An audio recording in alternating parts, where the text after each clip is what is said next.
Indian rights activist Kailash Satyarthi has long campaigned against child labour. Mr. Satyarthi has been fighting for the cause of children in India against all odds, quietly, away from the headlines. The Nobel Peace Prize for 2014 is to be awarded to Kailash Satyarthi.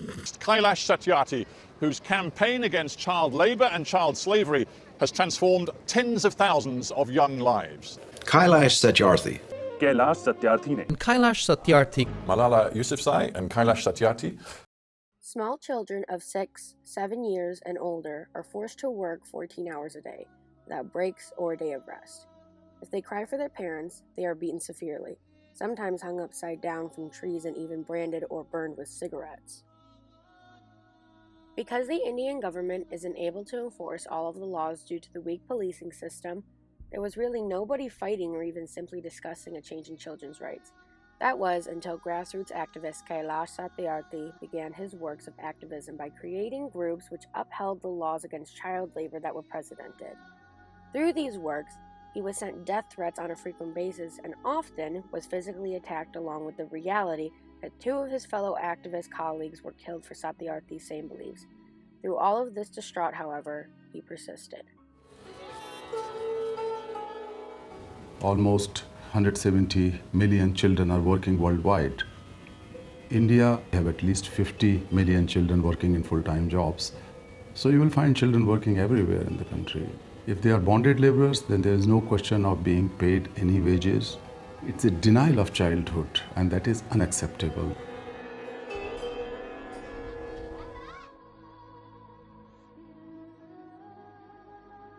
Born on January 11, 1954 in Madhya Pradesh, India, Kailash Satyarthi is an Indian children's rights activist who fought for laws to ban child labor in his home nation of India.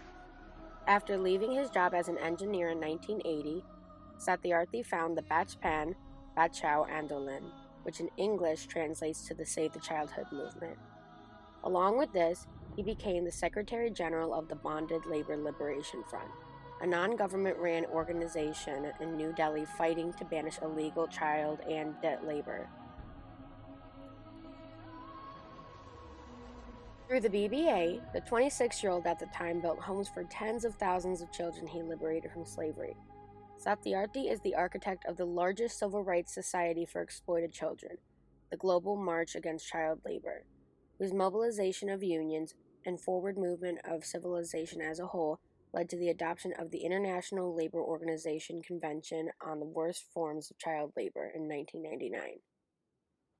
In 2014, he was jointly awarded the Nobel Peace Prize for the struggle against the suppression of children and young people, and for the right to an education for all children, alongside women's rights activist Malala Yousafzai. I'm also honored to receive this award together with Kailash Satyarthi, who has been a champion for children's rights for a long time, twice as long, in fact, than I have been alive.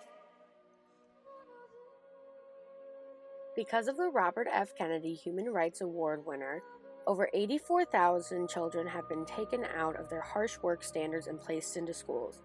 And accompanying the fight to liberate, his actions have been the contribution to laws being passed that regulate and protect children's rights not only in India, but across the world. Satyarthi's brand for the child-free labor production of rugs, known as Good Weave, has led to an astonishing downfall of the amount of children in the carpet industry, from it originally being over 1 million before to now 250,000. Kailash Satyarthi's mission is to have a world in which aids in adopting child-friendly government policies that advocate for the proper development of children internationally. The Kailash Satyarthi Children's Foundation's vision is to, quote, see a world free of violence against children, a world where all children are safe, healthy, and enrolled in a quality school.